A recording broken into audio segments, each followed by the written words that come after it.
Marcus Iron Fist Rodriguez stood at the edge of the excavation site, sweat dripping from his forehead despite the cool desert air. The massive alien structure before him defied everything he thought he knew about ancient civilizations.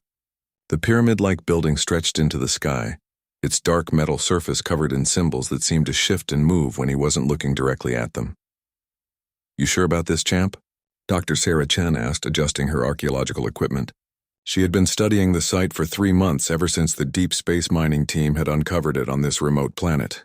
"The scans show something is definitely active in there." Marcus flexed his hands, the same hands that had won him the Galactic Boxing Championship just 2 years ago. At 28, he was at the peak of his fighting career, but lately the matches had become boring. Every opponent fell within the first few rounds. The thrill was gone. "Doc, I've fought aliens twice my size and speed. Whatever's in there can't be worse than a Rigelian battle beast." He grinned, but Sarah could see the restlessness in his eyes. Marcus had been traveling with the research team as security, but everyone knew he was just looking for his next challenge. The discovery had made headlines across human space. An intact alien tomb, possibly millions of years old, found on Kepler 442c. The automated systems were still functioning, and preliminary scans showed a single life form inside. The scientific community was going crazy trying to figure out how to make contact without damaging the site. Marcus had a simpler approach. "The entrance opened for us yesterday," Sarah continued, checking her tablet. "But every time someone tries to go inside, they get turned around. Like the building itself is preventing entry." "Maybe it just needs the right kind of visitor," Marcus said, cracking his knuckles. The sound echoed off the alien walls. The other team members had gathered around now. There was Dr. James Wright, the xenoarchaeologist who had first identified the tomb's purpose, Maria Santos, the engineer who had been trying to understand the alien technology, and Captain Torres, their military escort, who looked increasingly uncomfortable with Marcus's plan. "Rodriguez, this isn't a boxing ring," Torres said. "We don't know what kind of defenses this place might have." "That's exactly why I should go in first," Marcus replied. "I can take a hit better than anyone here, and if something goes wrong, I can get out fast." The truth was, Marcus needed this. Since retiring from active military service and becoming a professional boxer, he had felt like something was missing. The boxing matches were entertainment, but they lacked the real danger, the genuine test of human limits that he craved. This alien tomb represented something unknown, something that might finally push him to his limits again. Dr. Chen pulled up the latest scans on her portable display. The energy readings spike whenever someone approaches the entrance. "It's like the building is evaluating them." "Evaluating for what?" Marcus asked. "We think it might be some kind of trial. Many ancient cultures had tests for those who would enter sacred spaces. This could be similar, just on a technological level we don't understand yet." Marcus walked closer to the entrance, a rectangular opening that had appeared in the seamless wall the day before. As he approached, the symbols around the doorway began to glow with a soft blue light. The team's instrument started beeping rapidly. "Energy levels are increasing," Maria called out. "Whatever's in there, it knows you're here." Marcus could feel it too. There was a presence, something ancient and powerful, watching him from within the tomb. It reminded him of the feeling he got in the ring just before a big fight, when he could sense his opponent sizing him up, looking for weaknesses.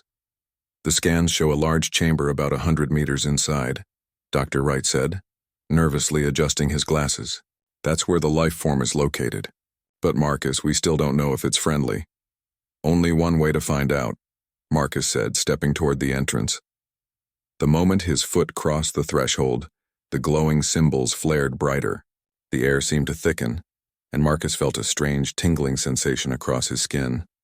It was like walking through an invisible barrier that was scanning every cell of his body. Inside, the corridor was wider than expected, with walls that curved upward into darkness. Strips of the same blue light ran along the floor, creating a path that led deeper into the structure. The air was clean and fresh, somehow being circulated by systems that had been running for countless millennia. Marcus's footsteps echoed in the silence as he walked forward. He could hear his team calling to him through his comm unit, but their voices seemed distant and distorted. The tomb was isolating him, cutting him off from the outside world. As he walked, Marcus began to notice details in the walls. The symbols weren't just decorative, they were telling a story. Images of figures that looked almost human but taller and more angular. They were fighting but not against each other. They were battling massive creatures that seemed to be made of shadow and flame. The corridor opened into the chamber Dr. Wright had detected. It was enormous, with a domed ceiling that disappeared into darkness above. In the center of the room stood a figure that made Marcus stop in his tracks. It was humanoid, but clearly not human. 9 feet tall, with 4 arms and skin that looked like polished bronze. It wore simple clothing that might once have been ceremonial robes but were now faded with age. Most striking were its eyes, completely black but with a depth that suggested vast intelligence. The being was standing perfectly still, but Marcus could tell it was alive. There was a subtle rise and fall to its chest, and those dark eyes were definitely focused on him. "Well," Marcus said aloud, his voice carrying in the vast chamber, "I guess you're the tomb guard everyone's been worried about." The being didn't respond, but Marcus saw its lips curve into what might have been a smile. Then slowly and deliberately, it raised 2 of its 4 hands into a fighting stance that Marcus recognized despite its alien origin. The challenge had been accepted. Marcus stared at the ancient guardian, his boxer's instincts automatically cataloging details. The being's stance was perfect, balanced, ready to move in any direction. Its 4 arms gave it obvious advantages, but Marcus had fought multi-limbed aliens before. The key was not to fight their strengths, but to exploit the weaknesses that came with extra appendages. "So you want to dance," Marcus said, raising his own fists. "Let's see what you've got, big guy." The guardian's head tilted slightly, and for a moment Marcus wondered if it understood him. Then it spoke, and Marcus nearly stumbled in surprise. The voice was deep and resonant, but the words were in perfect English. "You are not what I expected. Small warrior. Yeah, well, you're exactly what I was hoping for," Marcus replied, beginning to circle. The guardian turned to keep him in sight, moving with fluid grace despite its size. "It has been 3,000 of your years since a challenger entered this sacred space," the guardian continued. "The last one was taller than you, stronger.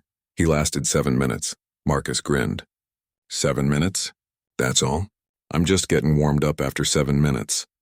The guardian's expression didn't change, but Marcus caught something in those dark eyes. Amusement? Curiosity?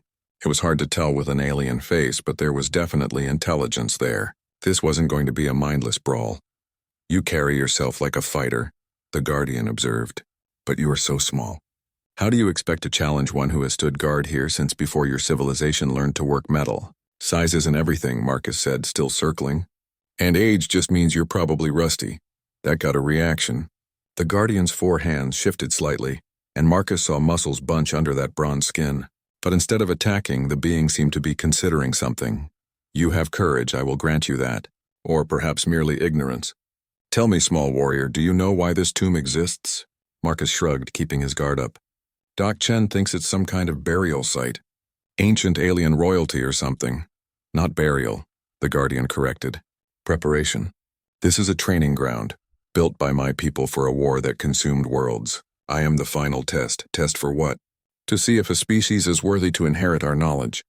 To see if they have the strength to face what we could not." The guardian's voice carried a weight of sadness that made Marcus pause his circling. "What happened to your people?" "We failed the test ourselves," the guardian said simply. "We grew too proud, too certain of our superiority. When the real enemy came, we were not ready. Now I wait, hoping that one day a species will prove itself worthy of our mistakes." Marcus lowered his hand slightly. "And if they don't pass your test? Then they are not ready for what lies beyond the stars. Better they should remain in ignorance than face extinction as we did." The weight of responsibility suddenly hit Marcus. This wasn't just about his personal need for a challenge.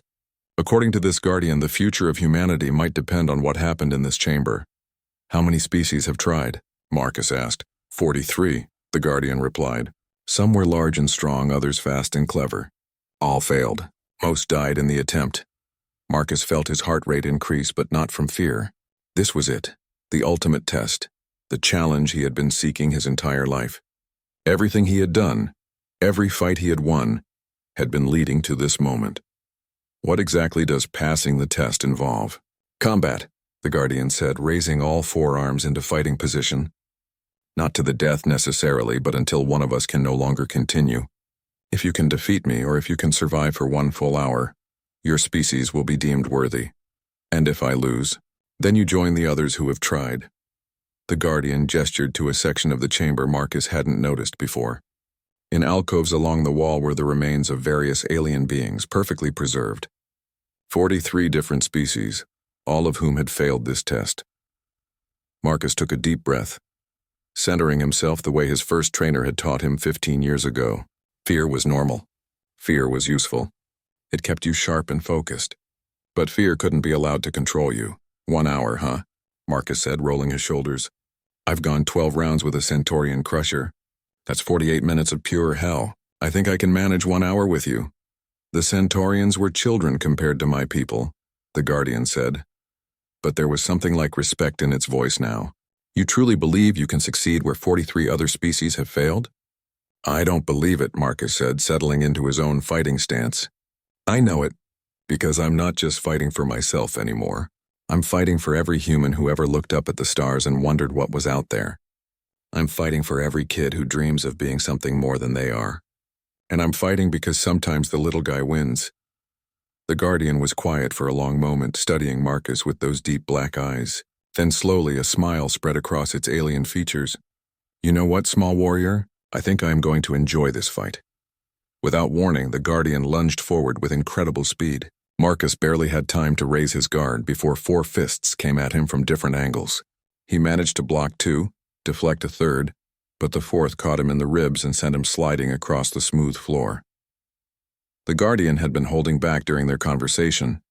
Now Marcus was seeing what 3,000 years of waiting had produced, a fighting machine of incredible skill and power. Marcus rolled to his feet, already analyzing what he had learned from that first exchange. The Guardian was fast, but not impossibly so. Strong, but Marcus had felt stronger. The real challenge was going to be dealing with those 4 arms and the superior reach they provided. Not bad, Marcus said, spitting blood. But I'm just getting started. The real fight was about to begin. The signal echoed across the arena. Combat had begun. Thrakmor moved with machine precision, closing the distance in 3 calculated steps. His right arm swept in a devastating arc that would have shattered Marcus's ribs if it connected, but Marcus wasn't there. He had dropped low and rolled sideways, using his smaller size to slip beneath the android's reach. The crowd gasped. No opponent had ever avoided Thrakmor's opening strike. The android recalculated instantly, pivoting to track Marcus's movement. His combat algorithms processed thousands of possible responses, selecting the optimal counterattack. A left hook, delivered with mechanical precision, sought Marcus's new position. Again, Marcus wasn't there. He had bounced backward, then forward, then sideways in a pattern that defied the android's predictive modeling. Instead of fighting like a conventional boxer, Marcus moved like water, flowing around Thrakmor's attacks rather than meeting them head-on. Impossible, whispered Zephyr from the crowd. The human is making the Guardian miss. How is he calculating those movement patterns so quickly? Dr. Chen smiled grimly in the Earth delegation section. She knew Marcus wasn't calculating anything. He was improvising, letting his instincts guide him moment by moment. It was pure human adaptation. The same chaotic creativity that had carried their species from caves to starships in just a few thousand years. Thrakmor's optical sensors blazed, brighter as he intensified his analysis. The human's movement patterns showed no mathematical logic. Each dodge seemed random, yet somehow placed Marcus exactly where he needed to be to avoid destruction. The android's combat programming had no protocols for dealing with purely intuitive responses. Marcus circled his massive opponent, studying Thrakmor's movements. The android was incredibly fast, but his attacks followed perfect mechanical efficiency. There was no wasted motion, no unnecessary flourishes. Every strike was optimized for maximum damage with minimum energy expenditure. That optimization was also a weakness. When Thrakmor, through his next combination, a textbook, sequence that had defeated countless opponents, Marcus did something unexpected. Instead of dodging away, he moved closer, slipping inside the android's reach where those powerful arms couldn't generate full force. From close range, Marcus unleashed a rapid series of body shots. His fists struck Thrakmor's torso with precise accuracy, targeting connection points and sensor arrays. The punches couldn't damage the android's internal systems, but they created interference in his external monitoring equipment. Thrackmore's response was immediate and devastating. He grabbed Marcus with both hands and lifted him off the ground, preparing to throw the human across the arena. But Marcus had expected this. As soon as Thrackmore's hands closed around him, Marcus twisted in a way that no boxer had ever been trained to do. The move came from his childhood, hours spent wrestling with his older brothers, learning to escape holds through flexibility rather than strength. Marcus slipped free of Thrackmore's grip and landed behind the android, immediately attacking the slightly damaged left shoulder he had noticed earlier. The crowd erupted in confusion and excitement. No one had ever seen fighting like this. Marcus wasn't following any recognized combat doctrine. He was making it up as he went along, combining boxing techniques with street fighting instincts and pure human stubbornness. Thrackmore spun to face his opponent, his movements now showing the first signs of uncertainty. His combat algorithms were struggling to process an opponent who refused to fight, according to any logical pattern. Every time the android predicted Marcus's next move, the human did something completely different. Status report. Thrackmore's internal diagnostics ran automatically. Left shoulder actuator operating at 93% efficiency. External sensors experiencing minor interference. Combat effectiveness remained at acceptable levels, but for the first time in centuries, victory was not guaranteed within the first minute. Marcus continued his unconventional assault, never staying in one place long enough for Thrackmore to corner him. He used the arena's size to his advantage, forcing the android to constantly recalibrate his targeting systems. When Thrackmore expected him to retreat, Marcus advanced. When the android prepared for close combat, Marcus danced away. The pattern continued for 3 minutes, an eternity in a match where Thrackmore usually achieved victory in seconds. The alien crowd had gone silent, watching something they had never seen before. The invincible Tomb Guard was being pushed to adapt, to think beyond his programmed responses. In the VIP section, military observers from major galactic powers leaned forward in their seats. They weren't watching entertainment anymore. They were witnessing a tactical demonstration that could change how the galaxy approached conflict with humanity. "The human is teaching the android," observed General Vextar of the Draconian Empire. "Each exchange forces the Guardian to develop new response patterns. It's like watching evolution in real time." Admiral Stone nodded grimly. This was what Earth's military strategists had hoped to accomplish. Not necessarily a victory, but a demonstration that humans could adapt and improvise in ways that even the galaxy's most advanced combat systems couldn't predict or counter. Thrackmore's mechanical mind reached a new conclusion. Standard combat protocols were insufficient against this opponent. The android accessed deeper programming layers, activating advanced combat subroutines that he had never needed before. His movements became more fluid, less predictable. Marcus felt the change immediately. Thrackmore was learning, adapting to his unconventional style. The android's attacks now incorporated random elements, making them harder to anticipate. The machine was becoming more human in order to defeat the human. The real test was just beginning. Both fighters had moved beyond their initial strategies. Now they would discover which was truly superior: artificial intelligence that could adapt to anything, or human creativity that could imagine something completely new. 5 minutes into the fight, sweat poured down Marcus's face. His breathing was heavy but controlled, and small cuts marked where Thrackmore's attacks had come close to connecting. The android showed no signs of fatigue, but his movements had changed. Where once there had been perfect mechanical precision, now there were hesitations, recalculations, moments of uncertainty. Marcus wiped blood from a split lip and grinned. He was losing the fight in every measurable way. Thrackmore was faster, stronger, and more durable. But he was winning something more important. He was proving that humans could make even the most advanced artificial intelligence question its programming. The android's optical sensors focused on Marcus with new intensity. "Your tactics are inefficient," Thrackmore stated, his voice carrying a note of genuine curiosity. "You expend more energy than necessary. You take unnecessary risks. Yet you remain competitive. Explain this paradox." "No paradox," Marcus replied, circling just outside the android's reach. "That's just how humans work. We're not efficient. We're effective." Thrackmore processed this statement while simultaneously tracking Marcus's movement.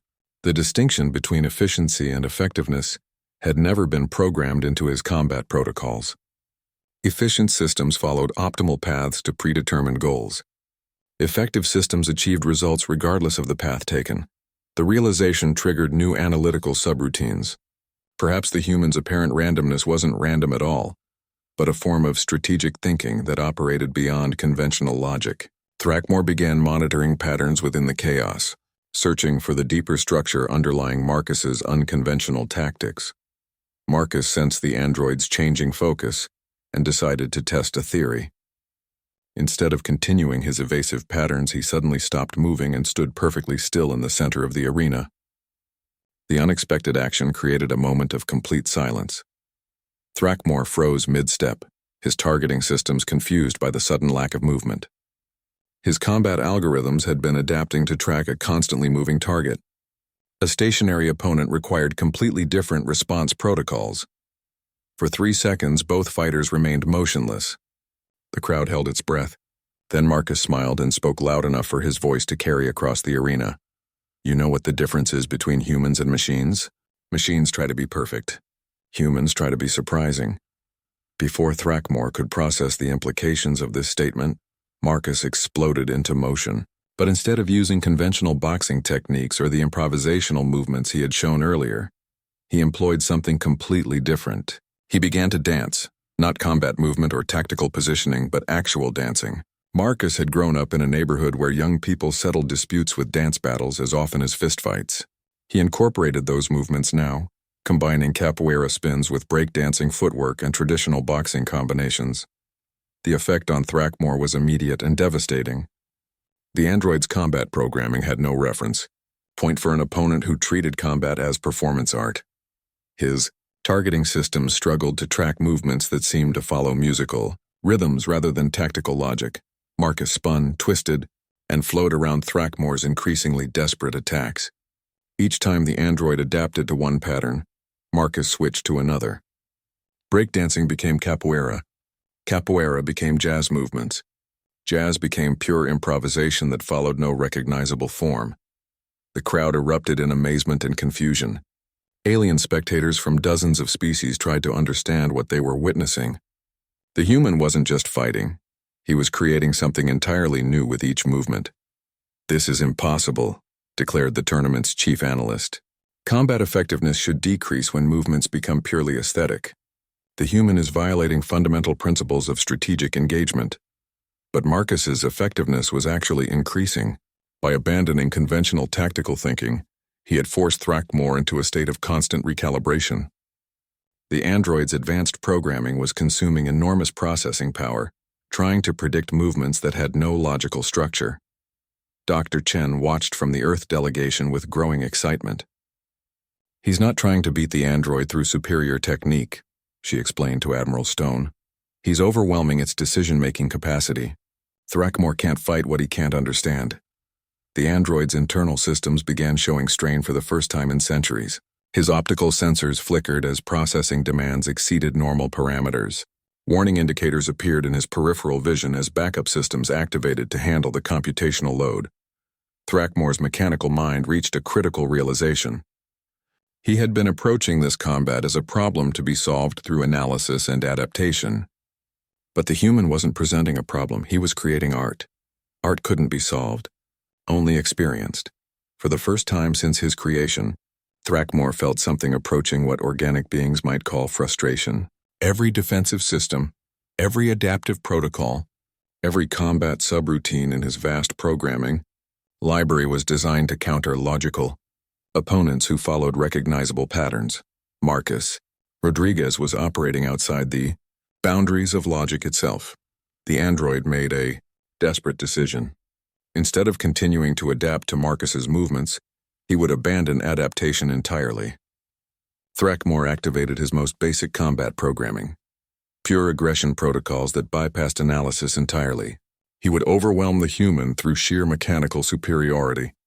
Marcus saw the change in Thrackmore's posture and knew the real fight was about to begin. The android had stopped trying to understand him and started trying to destroy him. All the dancing and improvisation in the world wouldn't help if he couldn't avoid direct contact with those devastating mechanical fists. Time slowed as Thrackmore launched himself forward with mechanical fury. This was the moment that would determine whether human creativity could triumph over artificial perfection, or whether some problems could only be solved through superior force. Thrackmore's assault came like a mechanical hurricane. His massive fists moved faster than organic eyes could track, creating sonic booms with each strike. The android had abandoned all pretense of tactical complexity, relying instead on pure, overwhelming force to end the fight. Marcus barely avoided the first punch, feeling the wind from its passage ruffle his hair. The second came immediately after, forcing him to drop and roll across the arena floor. The third strike hit the ground where he had been standing, creating a crater in the reinforced surface. The crowd roared as the real violence finally began. This was what they had expected from the beginning, the inevitable moment when superior technology crushed human ambition. Betting displays showed odds shifting dramatically in Thrackmore's favor, but Marcus wasn't finished yet. As he rolled away from another devastating blow, his mind raced through every lesson he had learned in 2 decades of fighting. Not just boxing techniques, but every piece of wisdom his trainers had shared about combat, competition, and the psychology of victory. Old Tony Martinez, who had trained Marcus since childhood, had always said the same thing. It's not about being the strongest or the fastest, kid. It's about lasting 1 second longer than the other guy wants to fight. Marcus had lasted 8 minutes against an opponent who usually finished fights in seconds. He had forced the galaxy's most advanced combat android to abandon its sophisticated programming and resort to brute force. That alone was a kind of victory, but he wanted more. Thrackmore's relentless advance continued, his mechanical arms sweeping in wide arcs that Marcus barely avoided. The android was using his size advantage now, making it impossible for Marcus to get close without risking instant elimination. Each near miss reminded Marcus how fragile his human body was compared to Thrackmore's mechanical perfection. That's when Marcus noticed something crucial. Thrackmore's aggressive assault was consuming enormous amounts of energy. The android's movements, while devastatingly powerful, lacked the efficient precision of his earlier attacks. By abandoning his adaptive protocols, Thrackmore had also abandoned the energy conservation systems that allowed him to fight for extended periods. Marcus began implementing the most dangerous strategy of his career. Instead of trying to avoid Thrackmore's attacks completely, he started dodging by the smallest possible margins. Each punch missed by millimeters, causing the android to overextend his movements and waste additional energy. The technique required perfect timing and absolute commitment. One miscalculation would end the fight instantly, but it was also exhausting Thrackmore's power systems faster than any sustainable combat pattern. The human is fighting the android's energy reserves, observed Dr. Chen with growing amazement. He's turned this into an endurance contest. Admiral Stone leaned forward in her seat. Can Rodriguez actually outlast a machine? Theoretically, no. But Marcus isn't fighting theoretically. He's fighting practically.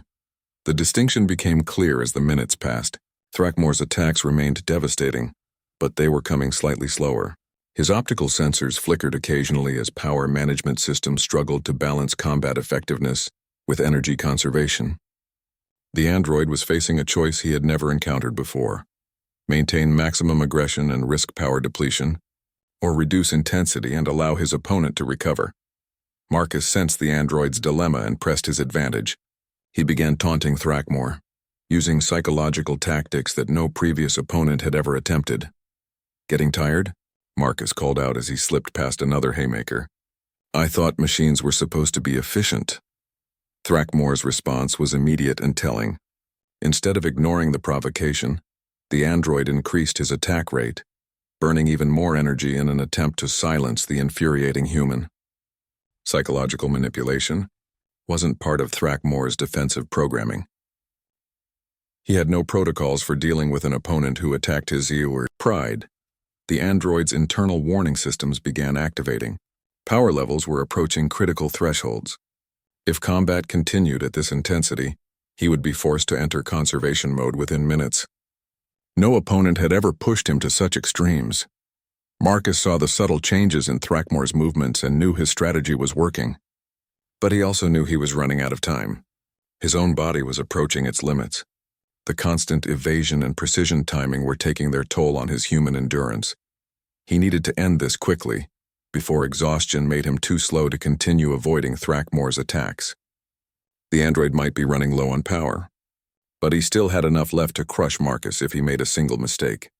The solution came from an unexpected source: his observation of Thrakmor's damaged left shoulder from the beginning of the fight. The android had been compensating for the minor malfunction throughout the battle, but his energy-intensive assault was putting additional stress on the damaged actuator. Marcus began focusing his evasive patterns on Thrakmor's left side, forcing the android to rely more heavily on the damaged shoulder joint. Each time Thrakmor threw a left-handed attack, Marcus ensured the android had to fully extend and strain the malfunctioning component. The cumulative effect was gradual, but inevitable. Thrakmor's left arm began moving with slightly less precision. The damaged actuator was overheating under the constant stress, creating cascade failures in related systems.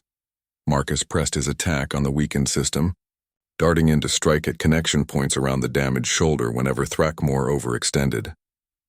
His punches couldn't damage the android's primary structure, but they added vibration and stress to already strained components. The crowd sensed something was changing. Thrakmor's movements were becoming less fluid, less perfectly coordinated. The invincible Tomb Guard was showing signs of actual mechanical stress for the first time in living memory. Both fighters were approaching their limits simultaneously, Marcus through human exhaustion, Thrakmor through system overload.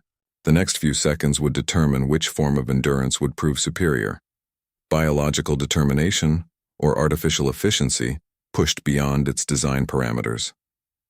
12 minutes into the fight, both combatants moved like shadows of their former selves. Marcus's legs shook with exhaustion and his breathing came in ragged gasps. Every muscle in his body screamed for relief.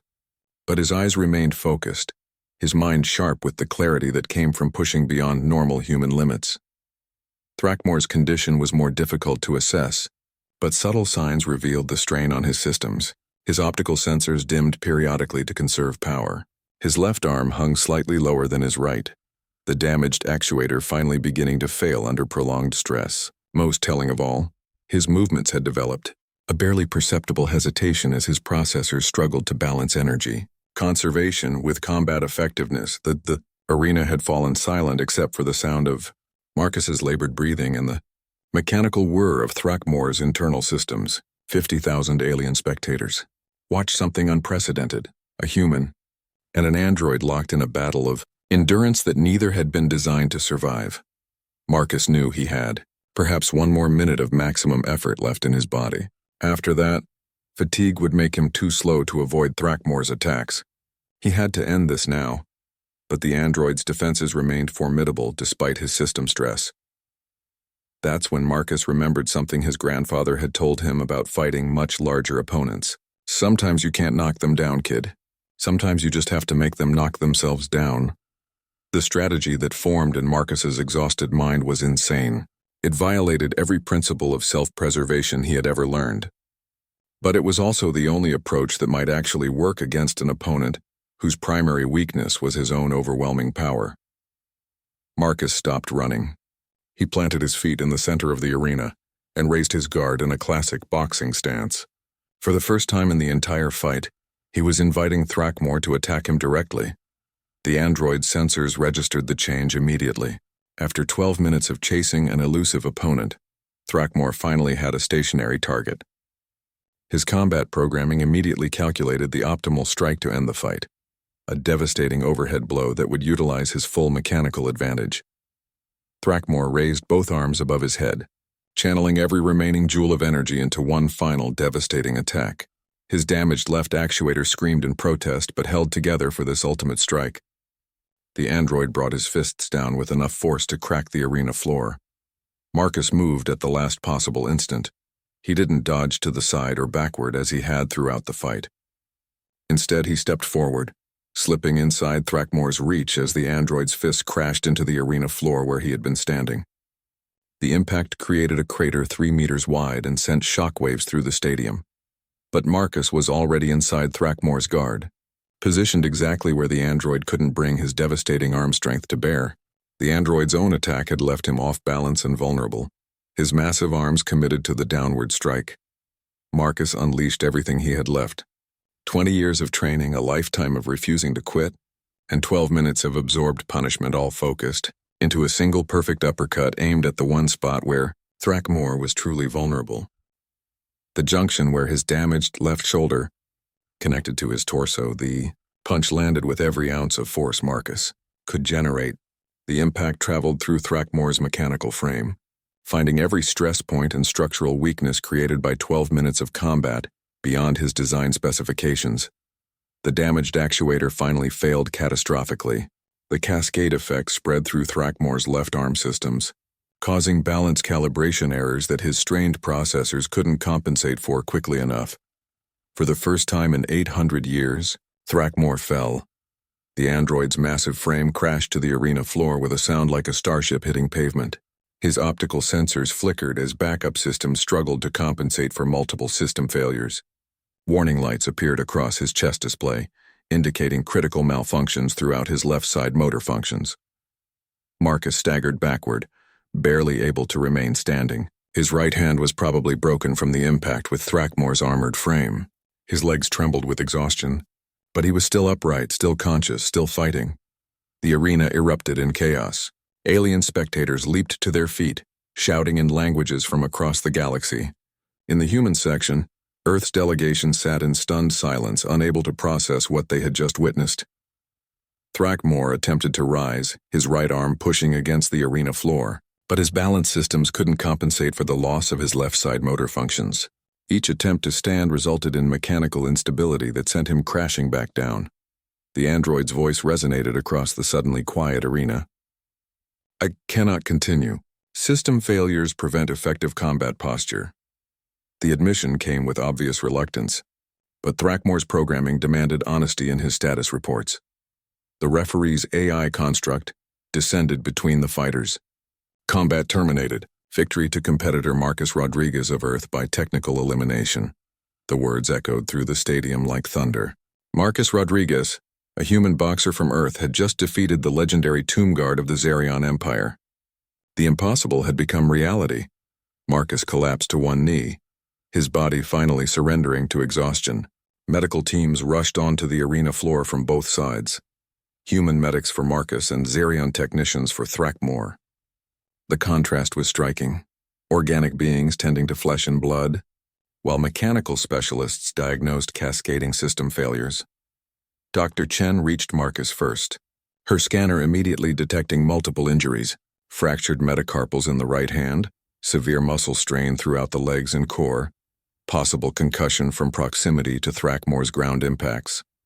But he's stable. He's going to be fine. As the medical team worked, Marcus looked across the arena at Thrackmore, the android. 3 months after the fight that shocked the galaxy, Marcus Rodriguez sat in his apartment on Earth, watching news reports from across known space. His right hand, now fully healed, held a cup of coffee while holographic displays showed the continuing ripple effects of his victory over Thrackmore. The Galactic Council had initiated formal diplomatic contact with Earth, seeking to understand the species that could produce warriors capable of defeating their most advanced combat systems. Trade agreements were being negotiated.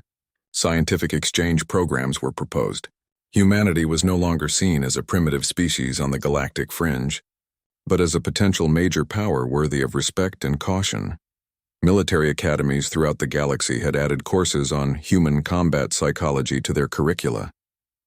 The footage of Marcus's fight was studied frame by frame, analyzed by tactical experts who still couldn't fully explain how he had achieved victory. The concepts of improvisation, creative adaptation, and psychological warfare had entered alien military doctrine for the first time. But perhaps the most significant change was in how other species viewed human potential. Before the fight, humanity had been dismissed as physically weak and technologically primitive. Now they were recognized as unpredictable, innovative, and capable of achieving results that defied conventional analysis. Marcus's phone buzzed with an incoming transmission. The caller ID showed coordinates from deep space, the location of the ancient Zerion tombs that Thrackmore protected. Marcus accepted the connection, and the familiar mechanical voice filled his apartment. Human boxer, Thrackmore's image appeared in holographic form. "I trust your injuries have healed satisfactorily." "Good as new. Marcus replied, flexing his formerly broken hand. How are your repairs coming along?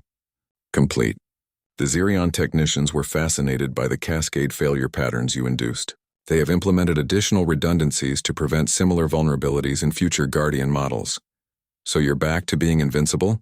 I am back to being optimally functional, Thrackmore corrected. But I am no longer invincible. You taught me that perfection and invincibility are not synonymous. Perfection is static. True strength requires the ability to adapt to the unexpected. Marcus smiled. Sounds like you learned something from our fight. Indeed. I have requested permission to study human combat techniques further. The Zerion Archaeological Council has approved my temporary assignment to Earth as a cultural exchange participant. I will be arriving next week to begin comprehensive analysis of human fighting methodologies. You're coming to Earth? To study boxing, wrestling, martial arts, and various forms of armed combat, but also the psychological and cultural factors that enable humans to transcend their apparent limitations. I wish to understand how your species routinely achieves what other civilizations consider impossible. Marcus laughed, imagining the massive android trying to fit into Earth's boxing gyms. You know, I think you'll find that what we do isn't really about fighting at all. It's about refusing to give up when everything says you should. Yes, Thrackmore agreed. That is precisely what I wish to understand. How does a species with such obvious physical limitations consistently overcome superior opponents through what appears to be pure determination? Maybe because we don't see them as limitations, Marcus suggested. Maybe we see them as challenges to overcome. The conversation continued for another hour, with Thrackmore asking detailed questions about human training methods, psychological preparation, and the cultural factors that encouraged humans to attempt seemingly impossible tasks. Marcus found himself explaining concepts that he had never consciously thought about. The human drive to prove doubters wrong, the way adversity often strengthened rather than weakened human resolve, and the strange satisfaction that came from achieving victory through determination rather than natural advantages. After ending the call, Marcus walked to his window and looked out at the city below. Earth had changed since his victory. Humanity walked with more confidence now, knowing they had proven themselves on the galactic stage. Young people talked about careers in interstellar exploration and diplomacy that had been unimaginable just months before. But Marcus knew the real lesson of his fight with Thrackmore wasn't about human superiority or the weakness of artificial intelligence. It was about the power of refusing to accept predetermined limitations. Every species in the galaxy had their strengths and weaknesses, their advantages and vulnerabilities. The difference was that humans had developed a cultural tendency to focus on overcoming their weaknesses, rather than simply accepting them. His phone buzzed again, this time with a call from the Galactic Sports Federation. They were organizing a new tournament, one that would feature representatives from every major civilization in the galaxy. They wanted Marcus to compete, not just as Earth's champion, but as an example of what was possible when someone refused to fight according to conventional rules. Marcus accepted immediately, not because he wanted fame or glory, but because he wanted to continue teaching the galaxy what humans had always known, that the most important battles weren't won through superior strength or advanced technology, but through the simple refusal to quit when quitting seemed like the only logical option. As he began planning his training regimen for the new tournament, Marcus smiled at the irony. He had become famous for defeating an android through unconventional tactics, but the real victory was much simpler. He had shown the galaxy that humans were dangerous not because they were strong or smart or technologically advanced, but because they were too stubborn to know when they were beaten. It was a lesson that would echo through galactic civilization for generations to come, influencing everything from military strategy to diplomatic negotiations. But for Marcus Rodriguez, it was just another day of being human, taking on impossible challenges and finding ways to make them possible, one fight at a time. The galaxy had learned to respect humanity not for what they were, but for what they refused to accept they couldn't become, and that, Marcus reflected, was the most human victory of all.